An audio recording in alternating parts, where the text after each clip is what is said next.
자, 오늘은 방금 전에 읽으신 우리 빌립보서 말씀을 함께 나누려고 합니다. 여러분이 잘 아시는 것처럼 우리 빌립보서는요, 보통 우리들이 뭐라고 부르냐면은 기쁨의 서신이다, 그렇게 우리가 말을 합니다. 우리가 예수를 믿는 사람이라면요, 그 열매의 증거가 분명 있습니다. 예수를 믿고 나서 우리들에게 그 열매의 증거로 첫 번째 보여지는 것이 있다라면 그것은 사랑입니다. 그리고 나서 그 다음의 열매가 무엇이냐라고 한다면 오늘 성경의 말씀처럼 기쁨의 열매가 예수 그리스도를 믿고 난 후에 믿은 자로서의 그 열매의 모습이 드러납니다. 우리가 이런 말 하죠. 야, 저 사람 진짜 크리스찬 같다. 그런 때가 있습니다. 그 사람에게 바로 사랑이 있고 그 사람에게 기쁨이 있는지 그것을 보면은 아, 저 사람 진짜 크리스찬이다라는 이 말을 우리가 이해할 수가 있다라는 거예요. 우리가 전도를 교회는 참 이야기를 많이 합니다. 그런데 교회가 전도라는 이야기를 빼놓고는 교회의 존재 목적이 사라진다라는 것을 우리가 안다라면 왜 교회가 전도를 해야 되고 또 전도의 중요성을 성도들에게 이야기해야 되는지는 아마 여러분 모두가 잘 알 것입니다. 그런데 전도라는 것을 해야 되는 것을 아는데 생각만큼 전도가 열매가 없을 때가 더 많다. 그런 이야기들을 우리는 쉽게 해요. 특별히 전도를 하고 싶은데 내 가족 또한 나와 친한 친구들에게 전도한다는 것이 우리가 생각하는 것보다 쉽지가 않습니다.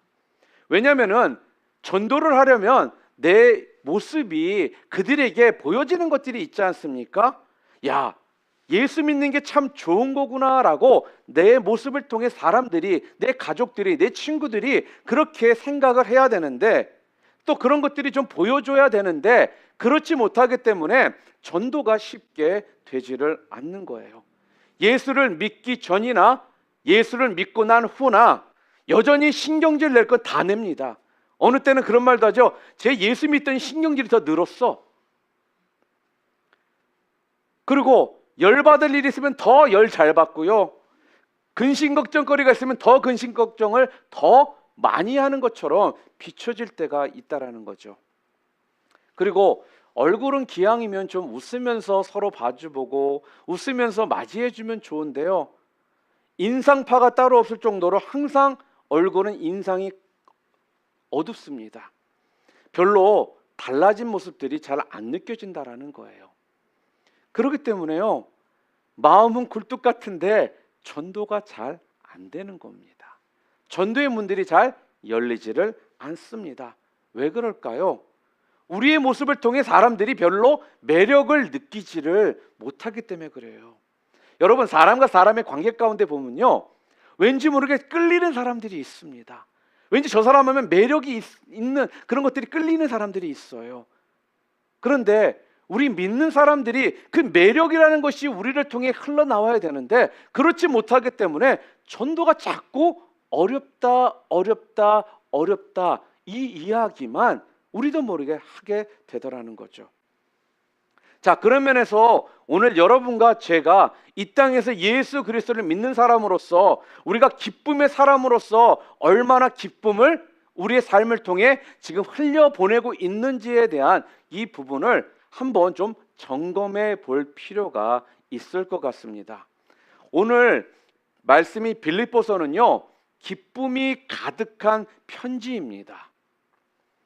빌립보서는 전체가 4장밖에 되어 있지 않습니다. 4장밖에 되지 않고 있는 서신서임에도 불구하고요. 그런데 이 4장 안에는 기쁨이라는 단어가요, 18번이나 나오고 있다라는 거죠. 아주 기쁨이요 충만합니다. 그런데 사실 빌립보서의 이 백그라운드를, 배경을 우리가 한번 생각해 본다라면은 기쁨이라는 단어가 이렇게 자주 나오는 것이 이해가 되지 않는 그런 배경 가운데 써진 서신서라는 거예요. 왜 그러냐면요, 빌립보서는요 옥중 서신서입니다. 여러분, 옥중 서신서를 뭐라고 얘기하죠?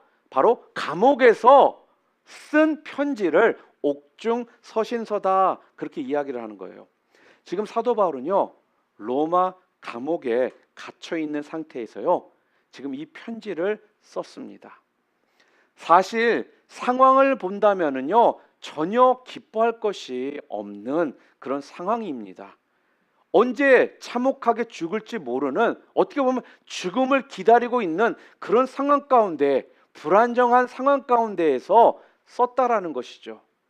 여러분, 지금 앞으로 여러분의 상황 가운데 어찌 될지 모르는 불안정한 상황이 여러분 가운데 있다라면 여러분 어떻게 기뻐할 수 있겠습니까? 그런데 사도 바울은요, 그러한 불안정한 상황 가운데 있음에도 불구하고, 언제 죽을지 모르는 상황 가운데 놓여 있음에도 불구하고요, 사도 바울은 기뻐하더라는 거예요. 기쁨이요 충만하더라는 것입니다. 기쁨으로 가득 찬 이 편지를 지금 빌립보 교회에 써서 지금 보낸 것입니다.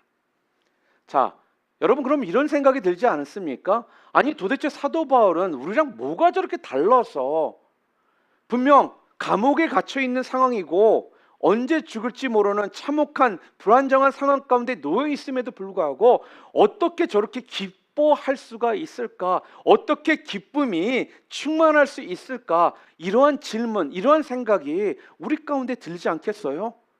도대체 사도 바울이 어떻게 그렇게 살 수가 있었을까? 기쁨이 충만할 수 있었을까? 여러분, 사도 바울이요, 어떻게 이런 상황 가운데 있으면서도 그렇게 기뻐할 수 있었습니까?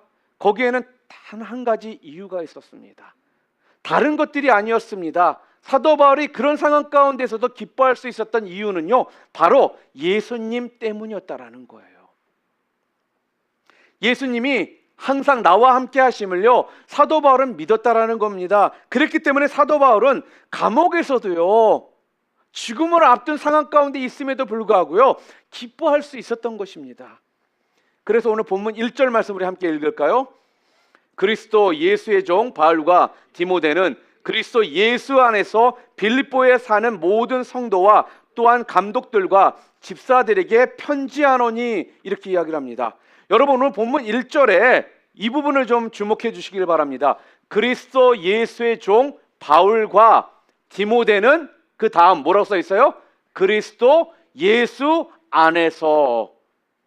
그리스도 예수 안에서, 이 표현이요, 바울 서신서에 무려 130번이 나온다고 합니다. 이 말을 영어로 뭐라고 얘기해요? In Christ. 예수 안에서, 그리스도 예수 안에서. 지금 사도 바울은 지금 감옥에 있습니다. 그런데 사도 바울이 자신의 감옥에 있다고 생각한 것이 아니라 지금 뭐라고요? 예수님 안에 있다, 그렇게 생각을 하고 있다라는 것입니다. 여기에 큰 차이점이 있는 거예요. 사도 바울은 자신이 빌립보에 있든지 에베소에 있든지 고린도에 있든지 아무 상관이 없습니다. 사도 바울은 언제나 예수님 안에 있다라고 그는 생각했다라는 거죠. 항상 예수님께서 나와 함께 해 주신다, 그런 믿음이 사도 바울은 있었습니다. 그러니까 비록 감옥에 있든지 어떤 어려운 상황 가운데 있든지 어떤 문제 가운데 있든지 사도 바울에게는요, 이런 것들이 아무런 상관이 없는 거예요.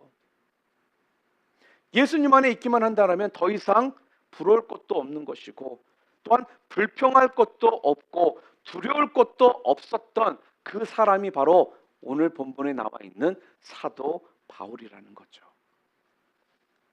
이것이요 바로 사도 바울이 가지고 있었던 기쁨의 비밀입니다. 그리고 오늘 본문 1장 말고 한 3장 정도로 넘어가잖아요. 그럼 3장 7절부터 9절의 말씀을 보게 되면요, 사도 바울이 이 부분에 대해서 솔직하게 고백을 하는데, 사도 바울이 정말 내가 예수님과 함께 있고 그 예수님을 내가 알고 내가 예수님 안에만 있을 수 있다면 감옥이든 그 어디든 아무런 상관이 없다, 그렇게 사도 바울이 고백을 한다라는 거죠. 사도 바울에게는요, 뭐 감옥에 있으면 힘들고 궁전에 있으면 편안하고 이런 개념이 아니라는 것이에요. 사도 바울이 가장 편안해하고 가장 좋아하는 곳은요, 바로 주님 안에 있는 것입니다. 주님 품 안에 있는 것이에요.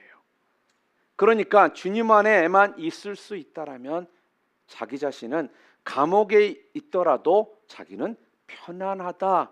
그리고 주님과 함께 있을 수 있는 곳이라면 그곳이 곧 천국이다. 그렇게 고백을 합니다.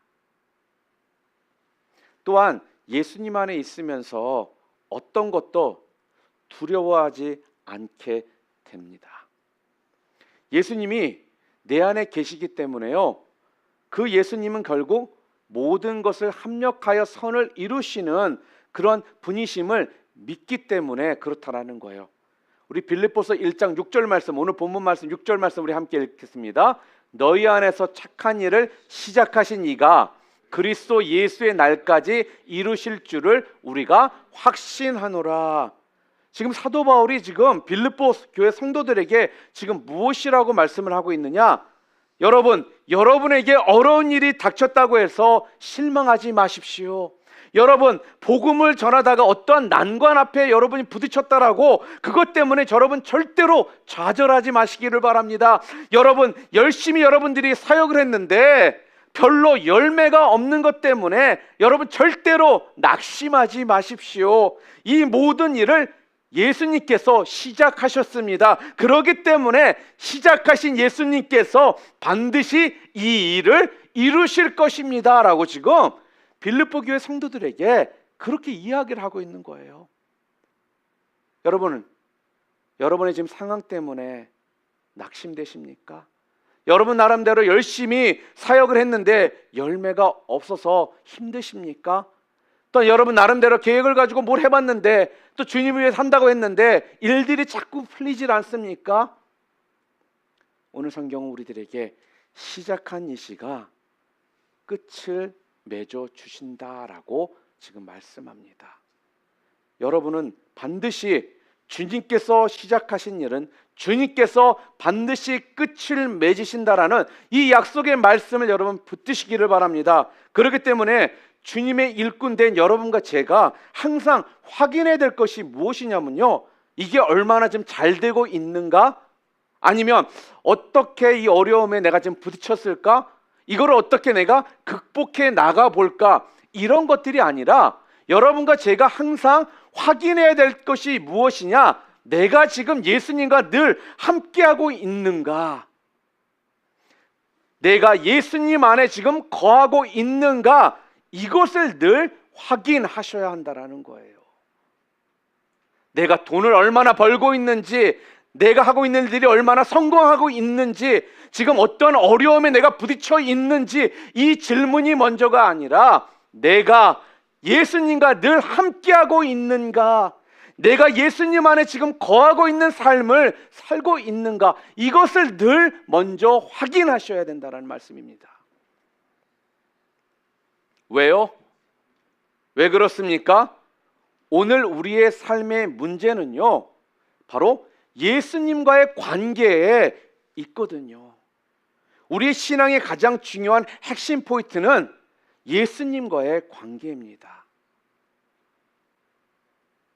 그래서 요한복음 15장 5절에도 성경은 분명히 이야기를 합니다. 나는 포도나무요 너희는 가지라. 그가 내 안에 내가 그 안에 거하면 사람이 열매를 많이 맺나니. 분명히 성경은 우리들에게 말씀해 주고 있습니다. 핵심이 뭐라고요? 바로 예수님과의 관계라는 거예요. 나는 포도나무요 너는 가지라. 가지는 그 포도나무에 붙어만 있으면 열매를 맺게 되어 있다라는 말씀이에요. 사랑하는 성도 여러분, 그가 내 안에 내가 그 안에 거할 때, 이러한 관계 가운데 계실 때 여러분은 열매를 많이 맺는 삶을 살게 된다라는 그 약속의 말씀이 다른 사람들의 이야기가 아니라 여러분들의 이야기가 되실 수 있기를 주님의 이름으로 축원합니다. 또한 사도 바울이 오늘 본문을 보니까요, 로마 감옥에 지금 갇혀 있었지만 사도 바울은 솔직하게 본인은 너무나 기뻤어요. 왜냐하면 그곳에서 예수님과 함께 할 수 있었고 더 깊은 교제를 나눌 수가 있었기 때문에, 예수님 안에 더욱더 거할 수 있었기 때문에 사도 바울 개인으로는 감옥에 있는 것이 솔직히 굉장히 기뻤습니다. 그런데 개인적으로는 기뻤지만 사도 바울 가운데 약간 걱정이 좀 있었어요. 그게 무엇이었냐면요, 지금 본인은 감옥에 있는 것이 솔직히 너무나 좋고 기쁜 일이었지만 그것은 별로 본인에게는 문제가 되지 않지만 감옥 밖에 있는 교인들, 혹 믿음이 아직 어린 성도들이 본인이 감옥에 갇힌 것 때문에 실망하고 힘들어할까 봐 그게 걱정이 되었던 거거든요, 사도 바울은요. 그런데 그것도 걱정할 필요가 없게 된 것이 바로 빌립보 교회의 소식을요, 에바브로디도 편을 통해서 보내왔습니다. 빌립보 교회 성도들도 사도 바울이 감옥에 간 것을 다 들었습니다. 그런데요, 그들이 전혀 위축되거나 그것 때문에 실망하거나 흔들리질 않고요, 오히려 더 담대하게 복음을 전하고 있다라는 이 소식을 들은 거예요. 그러니 사도 바울이 그 소식을 듣고 얼마나 기뻤겠습니까? 얼마나 큰 힘이 됐겠어요. 그 내용이 오늘 본문 3절부터 5절 사이에 나오고 있거든요. 특별히 5절에 보면 여기 첫날은 이렇게 나오거든요. 첫날. 여기서 첫날은 처음 예수를 믿을 때부터 빌립보 교회가 처음 세워질 때부터 그 의미하는 거고요. 이제까지는 사도 바울이 감옥에 갇혀 있는 지금까지를 이야기하는 겁니다. 5절 볼까요? 너희가 첫날부터 이제까지 복음을 위한 일에 참여하고 있기 때문에, 이들은 처음부터 지금 사도 바울이 감옥에 갇혀 있는 지금까지 계속해서 복음을 전하는 이 사역에 열심을 다하고 있었다라는 거예요. 지금 성경은요, 이들이 끝까지 선교사역을 위해서 선교비도 보내고 실제로 전도를 계속적으로 하고, 또한 외로울까봐, 사도 바울이 외로울까봐 사람도 그에게 보내주는 이런 일들을 처음 그들이 믿음을 갖고 시작할 때부터 지금 사도 바울이 감옥에 갇혀 있는 지금까지 계속적으로 하고 있다라고 성경에 지금 이렇게 기록되어 있잖아요. 7절 말씀 우리 좀 함께 읽어볼까요? 7절.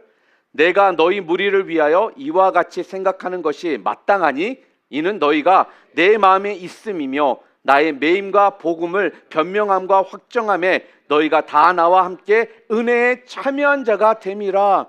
지금 빌립보 교회 성도들은 사도 바울이 감옥에 갇혔다고 해서요 흔들리지를 않는 거예요. 여전히 계속해서 오히려 더 열심히, 맞아, 우리 바울 목사님께서 감옥에 갇혔으니까 우리가 더 열심히 힘을 내서 전도해야 하지 않겠습니까? 지금 그렇게 생각하면서 힘을 내고 있더라는 거죠. 그러니 바울의 입장에서는 그 소식을 들었으니 얼마나 기쁩니까? 여러분, 우리의 믿음이 온전한 믿음인가, 정말 내가 예수님을 제대로 믿고 있는가 아닌가를 알 수 있는 그 방법이 있어요. 그게 뭐냐면요, 어려움을 당해보면 내가 지금 온전한 믿음이 있는 사람인가, 예수님을 제대로 잘 믿고 있는가 아닌가를 알 수가 있다라는 것입니다. 솔직하게 평안할 때는요 누구나 다 믿음의 모습들이 비슷해 보입니다. 그런데요 어려움을 당하잖아요. 그러면 참 믿음인지 아니면 흉내만 내고 있는 믿음인지 금방 표시가 난다라는 것입니다. 그런 면에서 빌립보 교회 성도들은요 참 믿음의 사람들이었습니다. 사도 바울이 감옥에 갇혀 있음에도 불구하고 그것 때문에 교회가 어려워지는 것이 아니라, 전혀 믿음 가운데 흔들리는 것이 아니라 더욱더 담대하게 복음을 그들이 전하며 나아가더라는 거예요.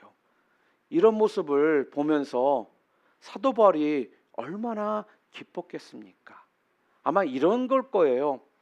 우리 부모님들은요 우리 자녀가 잘 되는 것을 누구나 다 원하십니다. 당신들의 몸이, 뼈가 부스러지는 한이 있어도 우리 자녀들을 위해 헌신하려고 하는 것이 부모의 마음인 것 같습니다. 그렇기 때문에 가능한 자녀들에게 필요한 것들을 다 채워주고 싶은 것이 부모의 마음이라는 말씀이죠. 그런데 마음은 그렇게 있어요. 그런데 실제적으로 자녀들에게 그렇게 해주지 못할 때가 있지 않습니까? 물질적으로나 환경적으로나 이런저런 이유 가운데 내가 그렇게 못할 때 부모는 마음이 어떻습니까? 굉장히 마음이 아파요. 마음은 너무나도 큰데 그렇게 못해주는 그 마음, 그런 상황 가운데 있을 때요, 우리 자녀들이요, 철이 들어가지고 엄마 아빠는 왜 나에게 이것저것 안 해줘요가 아니라, 내 친구들은 엄마 아빠는 학원도 보내주고 이것도 해주고 저것도 해주는데 우리 엄마 아빠는 왜 못 해줘요? 이렇게 이야기하는 것이 아니라, 철든 모습 가운데 엄마 아빠의 마음을 생각해서 자기 스스로 더 열심히 공부도 하고 자기가 해야 될 일들 하나하나 알아서 해 나갈 때 그것을 바라보는 부모님의 마음은 어떨까요? 너무나도 기쁠 거라는 것입니다. 지금 사도 바울이요, 그런 심정이에요. 걱정이거든요. 저들이 흔들리고 어려운 가운데 빠질까 봐. 그런데 대래 철든 신앙인들이, 철든 성도들이 목사님 걱정 마세요, 우리는 알아서 잘 할게요 라면서 그런 모습을 보여주는 그 상황이거든요. 사랑하는 성도 여러분, 그럴 때 부모가요, 무엇보다도 더 기쁩니다. 또 자녀들이 자랑스럽습니다. 지금 사도 바울도 바로 그러한 상황에 있다라는 것입니다. 마찬가지로 교회에서도 그런 것 같습니다. 우리 성도들 간의 관계 가운데에서도 성도와 성도가 서로 간에 진짜로 저 사람만 생각하면 왠지 흐뭇해지고 또한 마음이 기뻐지고 왠지 그냥 웃음이 저절로 나오고, 이런 성도들이 교회 안에 있다라면은 얼마나 좋겠습니까? 그런데 반대로 나만 생각하면 다들 힘이 빠진다 그러고, 나만 생각하면 한숨만 나온다 그러고, 나만 생각하면 걱정이 된다라고 이야기를 한다라면 이건 아니지 않나라는 생각을 해보게 됩니다. 자, 그러면 사도 바울이요, 이렇게 감옥에 갇혔다라는 소식을 듣고도 이렇게 빌립보 교회 성도들이 담대할 수 있었던 이유가 도대체 무엇일까요? 여러분, 사도행전 16장을 여러분들이 읽어보시잖아요. 그러면 사도행전 16장에 빌립보 교회가 세워지는 그 내용이 성경에 나와 있습니다. 바울과 실라가 빌립보에 가서 전도를 하다가요, 점치는 여종을 고쳐준 사건 때문에 억울하게 매를 맞고 바울과 실라가 감옥에 갇히게 되거든요. 자, 그런데도 한밤중에 바울과 실라가요, 감옥에서 하나님을 찬양하는 거예요. 그 감옥에 있는 사람들이, 죄수들이 그걸 다 들었거든요. 그러다 갑자기 지진이 일어나고 옥문들이 다 열리는 겁니다. 간수가 자다가 깜짝 놀라서 뛰어왔어요. 그랬더니 지금 어떻게 해요? 옥문이 다 열려 있는 거예요. 그러니까 난 이제 죽었구나, 죄수들은 다 도망갔구나, 이 생각에 이 간수가 자결을 하려고 하는 겁니다. 그럴 때 사도 바울이 크게 소리를 지릅니다. 우리가 다 여기 있으니 내 몸을 상하게 하지 말아라. 그렇게 사도 바울이 이야기를 합니다. 그래서 그 사건 때문에요, 간수의 집안이 다 예수를 믿게 됩니다. 그리고 침례를 받게 된다라는 거예요. 이렇게 시작해서 빌립보 교회가요, 시작이 된 것입니다.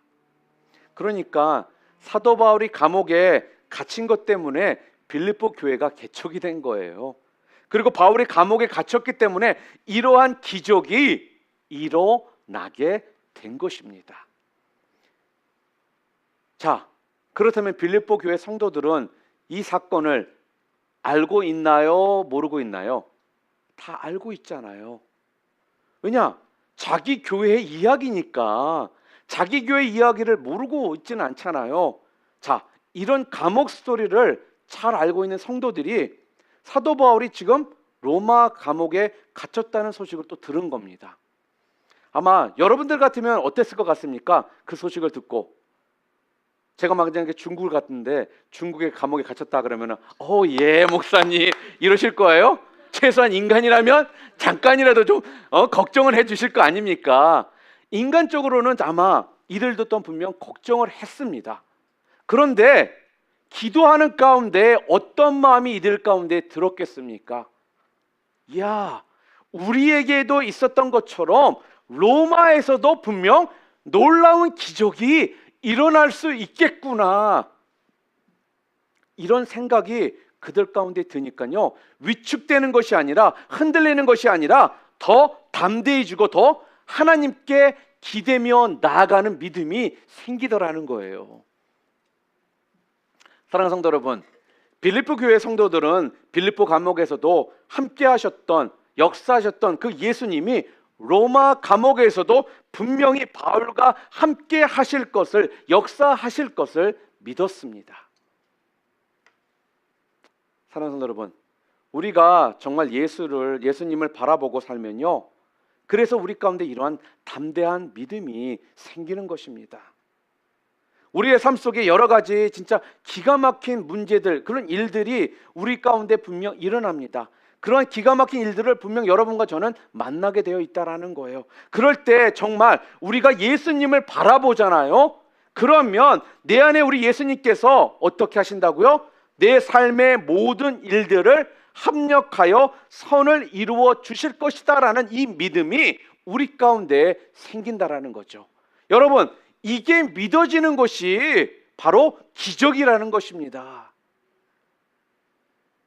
여러분, 정말 안 된다, 힘들다, 이제 끝이다, 그게 정말 바른 판단일까요?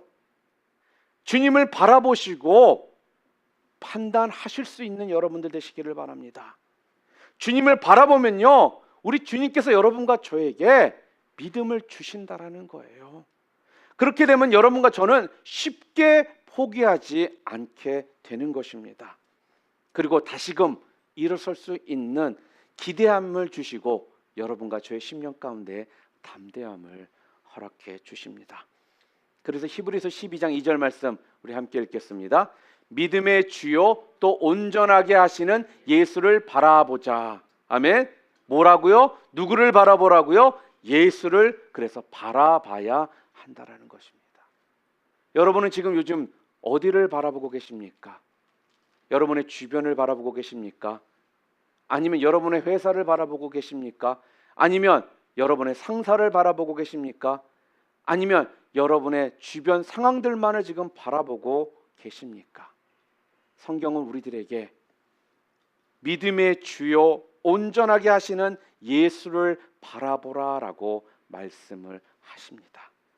사랑하는 성도 여러분, 예수님은요 2000년 전에만 살아 계셨던 분이 아니라 지금 살아 계시고 지금도 여러분과 저의 삶 가운데에서 기적을 베풀어 주시고 역사하시는 주님이심을 믿으시기를 바랍니다.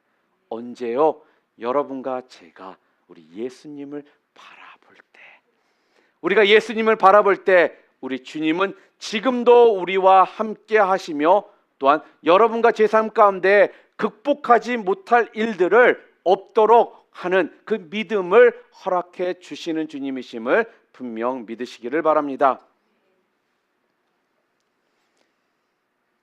이 믿어지는 기쁨이 말할 수 없는 이유는 그래서 오늘 본문 말씀처럼 주님이 시작하셨으니 주님이 끝까지 책임져 주시기 때문이다라는 거예요.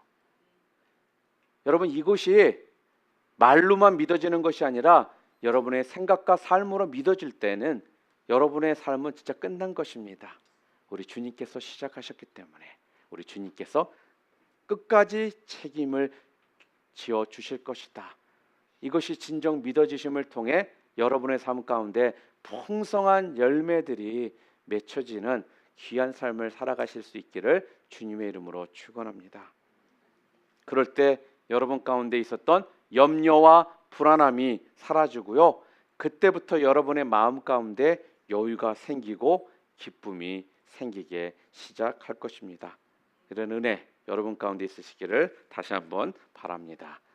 또 하나 간단하게 말씀을 드리면서 오늘 말씀을 마치겠습니다. 우리가 또 예수님을 바라보면요, 그때부터 진정한 사랑을 경험하게 해 주신다라는 거예요. 예수님을 믿으면 여러분과 제 삶 가운데 첫 번째로 드러나는 열매가 뭐라고요? 사랑이라고 말씀드렸죠. 이 사랑을, 진정한 사랑을요, 그때부터 경험하게 됩니다.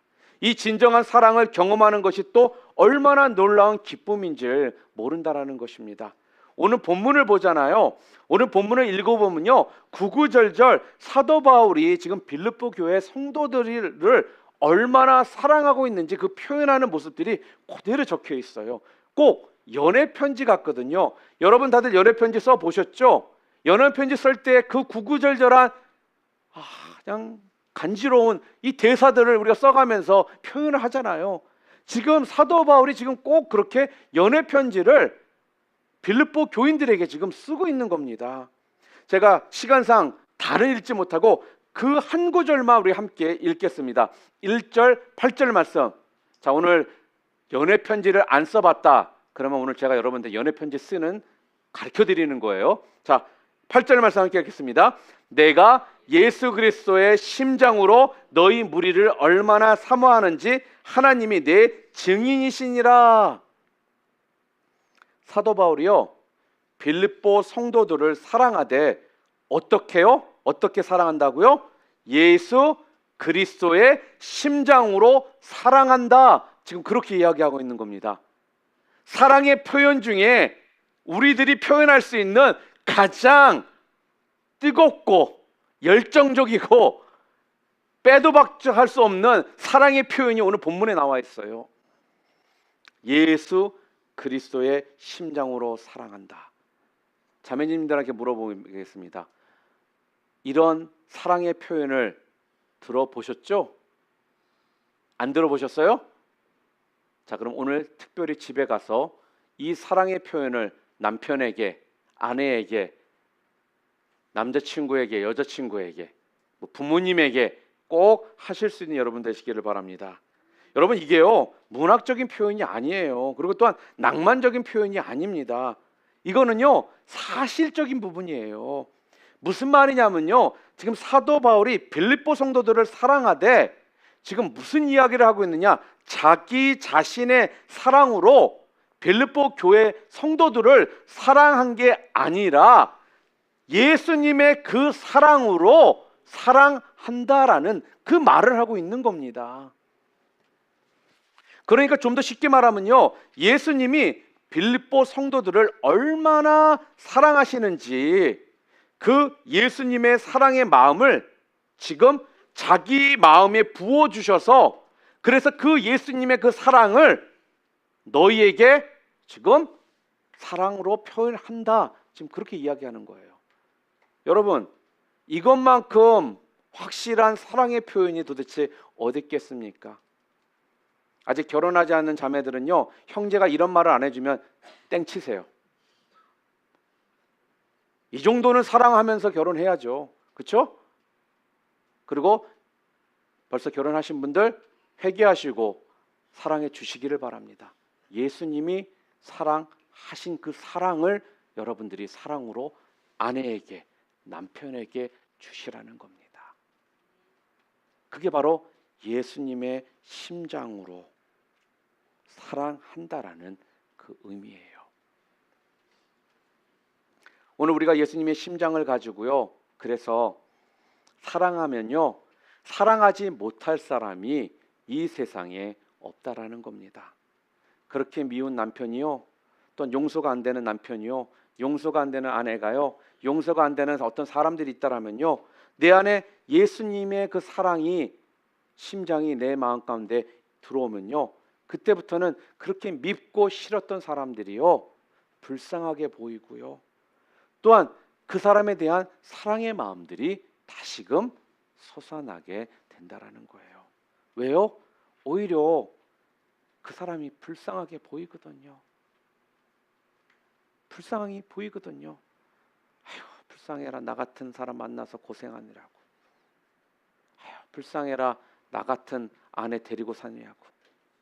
서로가 서로의 그 마음이 바뀐다라는 겁니다. 왜요? 예수님께서 여러분과 저를 불쌍히 보셨기 때문에 이 땅에 낮고 낮은 모습으로 내려오셔서 십자가에서 피 흘리시고 죽으셨다라는 것입니다. 예수님의 그 심장으로 사랑하는 것입니다. 그렇게 되면 오늘부터 여러분들의 가족이든 누구이든 잘 용납이 안 되는 사람이 있습니까? 또 꼴도 보기 싫은 사람이 있습니까?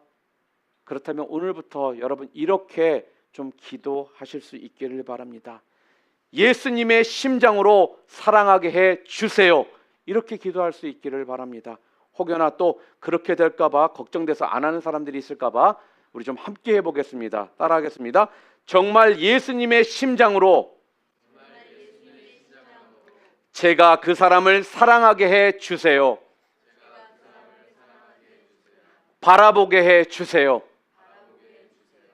여러분, 내 심장으로 용납이 안 되고 사랑도 안 되지만 예수님의 심장으로 그 사람을 보게 되면요, 우리의 눈에서 눈물이 날 것이고요, 또한 그 사람을 위해 우리가 기도하게 된다라는 것입니다. 예수님의 심장으로는 사랑하지 못할 사람이 없게 된다라는 거예요. 여러분, 사랑은요, 그 대상자의 문제가 아닙니다. 여러분, 사랑은요, 그 환경과 여건의 문제가 아닙니다. 여러분, 사랑은요, 그 사람의 성격이 어떠느냐가 문제가 되지를 않습니다. 여러분, 사랑은요, 그 사람의 과거가 어떠했는가가 문제가 되지를 않는다라는 거예요. 사랑은요, 내가 진짜 예수를 잘 믿느냐 안 믿느냐의 문제라는 말씀입니다. 내가 안 죽고 아직까지 팔팔 살아있기 때문에 사랑, 용서가 안 된다라는 거예요. 그런데 내가요, 그리스도와 함께 죽고요, 또 그리스도와 그 안에 내가 항상 함께 하잖아요. 그러면 예수님을 사랑하는 사람이 되게 되거든요. 그러면 그때부터 예수님을 사랑하는 사람은요, 다른 사람을 사랑하게 된다라는 거예요. 여러분, 사도 바울이 빌립보 성도들을 사랑하는 건 사람의 사랑이 아닙니다. 예수님의 심장으로 그들을 바라봤기 때문에, 그 성도들을 바라봤기 때문에 빌립보 성도들이 그렇게 사랑스러웠다라는 것입니다. 감옥에 있으면서도 본인이 참혹하게 언제 죽을지도 모르는 상황 가운데 놓여 있음에도 불구하고 빌립보에 있는 그 교인들을 사랑하기 때문에 그들을 대해 걱정하더라는 거예요. 저는요, 오늘 여러분들의 마음에 이 예수님의 심장이 부어질 수 있기를 바랍니다. 누구를 바라보든지 예수님의 심장으로 그 사람을 바라보실 수 있게 되기를 바랍니다. 그런데요, 바울만 빌립보 성도들을 사랑한 게 아니에요. 이 빌립보 성도들도요, 사도 바울을 뜨겁게 사랑했습니다. 진짜 정말 사랑했어요. 자, 우리 질문을 한번 해볼 수 있을 것 같습니다. 아니, 도대체 빌립보 교회 성도들이 왜 사도 바울을 사랑했을까? 도대체 그들이 사도 바울을 사랑했던 이유가 도대체 무엇일까? 이런 생각이 들잖아요. 그가 교회 개척 담임 목사님이셨기 때문에, 아니면 사도 바울이 설교 말씀이 좋았기 때문에, 아니면 사도 바울이 잘생겨서요, 아니면 사도 바울이 학문이 뛰어난 사람이었기 때문에, 아니면 같은 고향 사람이었기 때문에 이 빌립보 교회 성도들이 사도 바울을 진심으로 사랑했을까요? 아니라는 겁니다. 빌립보 교인들이요, 사도 바울을 사랑했던 이유는요, 바로 사도 바울이 정말로 예수님과 함께 죽고 예수님과 함께 사는 사람이었기 때문에 그들이 그토록 사도 바울을 진심으로 사랑했다라는 거예요. 예수님 한 분만으로 충만했던 사람이었기 때문에, 예수님과 하나 된 사람이었기 때문에 그 사도 바울을 그렇게 사랑할 수밖에 없었다라는 것입니다. 여러분도 그렇지 않습니까? 그런 사람 만나면요, 그 사람 사랑하게 되어 있어요. 아마 그런 경험 해보지 않으셨습니까?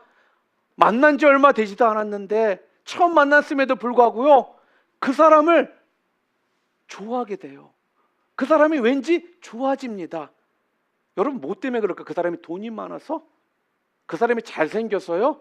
아니에요. 그 사람이 예수님을 사랑하는 사람임을 알잖아요. 그럼 예수님을 사랑하는 사람은 예수님을 사랑하는 사람을 좋아할 수밖에 없어요, 여러분.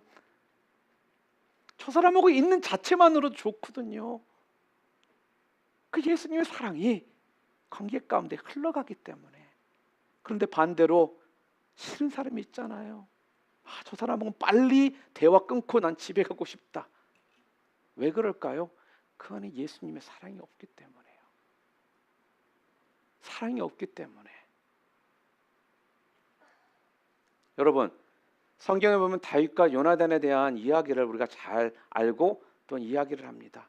아니, 도대체 솔직히 다윗과 요나단의 관계는요, 친구가 될 수 있는 그러한 위치가 아니었어요. 상황이 아니었어요. 둘이 원수가 될 수 있는 그러한 관계였거든요. 그런데 무엇이 도대체 이들에게 있었기 때문에 이들이 이렇게 친한 친구가 사랑을 나누는 이런 끈끈한 우정을 유지할 수가 있었을까요? 그들이 그렇게 끈끈한 사랑의 우정을 나눌 수 있었던 이유는요, 바로 다윗이 골리앗과 싸우기 위해서 전쟁에 나갔을 때 요나단이요, 다윗이 했던 그 고백을 듣고 나서부터입니다.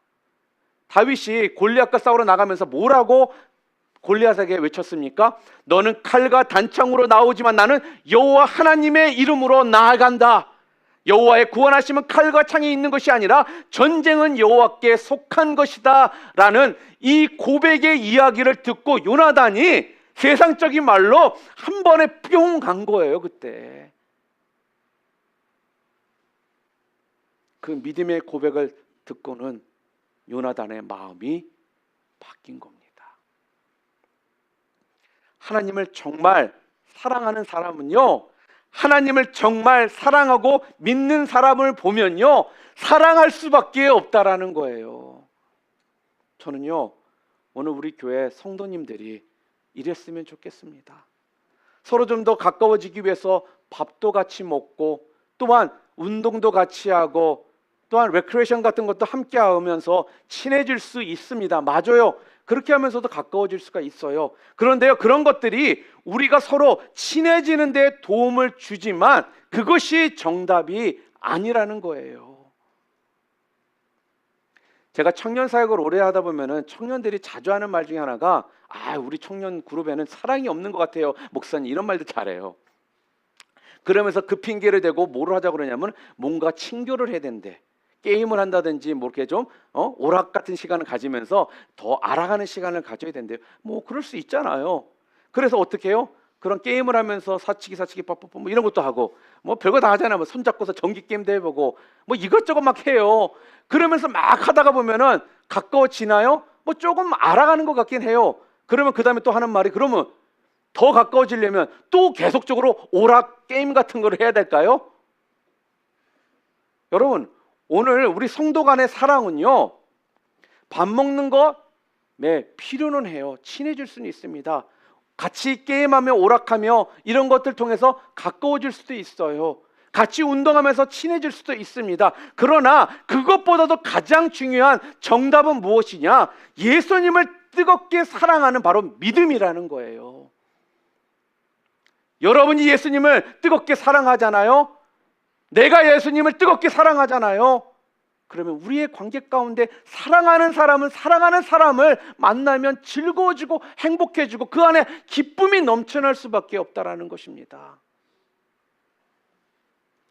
하나님을 사랑하는 집사님은요, 하나님을 사랑하는 집사님을 사랑하게 되는 거예요. 빌립보 교회에 대해서 계속적으로 우리가 얘기하고 있잖아요. 빌립보 교회가 개척 당시에 개척 멤버가 3사람이 있었어요. 저희 교회도 처음에 개척할 때 몇 명 안 됐잖아요. 이렇게 개척 멤버가 3명을 데리고 교회가 개척이 됐어요. 첫 번째는 누구였냐면은 자색 옷장수 루디아라는 여자입니다. 그리고 두 번째 교회는 바로 귀신 들려서 점쳤던 바로 요종. 그리고 세 번째 개척 멤버가 누구였느냐? 빌립보의 그 간수장이에요. 이 3사람이 빌립보 교회 개척 멤버입니다. 자, 그런데요, 루디아는 아시아인입니다. 아시아인.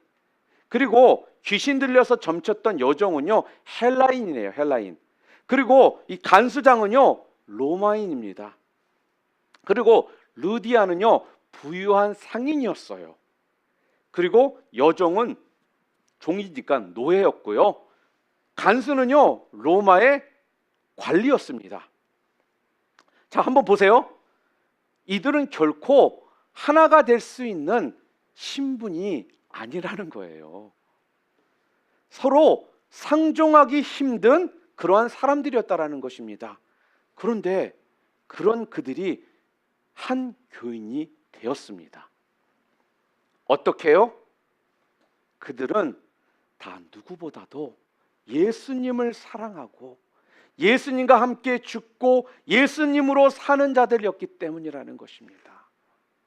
예수님을 사랑하는 루디아는요, 예수님을 사랑하는 그 간수장이를 사랑하게 된 것이고요, 예수님을 사랑했던 그 간수장이는요, 예수님을 사랑했던 그 여종을 사랑하게 된 것이에요. 여러분, 이것이 진정한 교회의 모습입니다. 사랑하는 성도 여러분, 무엇이 우리 뉴라이프 뉴비전 교회 성도로서 우리를 하나 되게 할 수가 있을까요? 멋진 건물입니까? 아니면 목사의 설교입니까? 아니면 목장입니까? 아니면 밥 먹고 같이 운동하고, 아니면 뭐 사치기 사뽀뽀 이런 거 하는 거예요? 이런 것들이 교회를 하나 되게 만든다고 생각하십니까? 저는요, 우리 모두가 다른 게 아니라 예수님을 향한 바로 사랑과 믿음 때문에 하나가 되었으면 좋겠습니다. 예수님을 사랑하는 그 사람 때문에 서로 사랑했으면 좋겠다라는 거예요. 저는 주님을 사랑하는 사람을 만나잖아요. 그럼 그 사람이 처음 봐도 참 좋아요. 다른 이유가 아니거든요. 주님을 사랑하는 사람 보면 힘이 나거든요. 그 안에 기쁨이 있거든요. 평강이 있거든요. 더 대화 나누고 싶어지거든요. 비록 제가 성격이 막 활발해가지고 먼저 막 다가가지 못하는 그런 성격일지라도 그런 사람 만나면 저 사람하고 좀 더 시간을 좀 보냈으면 좋겠다. 왜요? 주님 사랑하는 사람이기 때문에. 피곤해도 그 사람이 있는 데에 한 번 더 가고자 하는 마음이 생기더라는 거예요. 그러다 보면요, 점점 내 마음 가운데 뜨거움으로 더욱더 다정다감한 모습으로 사람을 사랑하게 되는 내 모습을 발견하게 되더라는 것입니다. 저는 오늘 우리 공동체가 이런 거룩한 연합을 이룰 수 있기를 바랍니다. 이런 사랑을 주고 받으며 사는 것이요, 오늘 우리를 기쁘게 하는 것입니다. 여러분, 예수님 믿고 사는 게 기쁘십니까? 기쁘세요? 예수님을 더 바라보시기를 바랍니다. 예수님께서 여러분들을요, 그렇게 만들어 주실 것입니다. 기쁨의 근원은 바로 우리 예수님으로부터 오기 때문이라는 말씀입니다.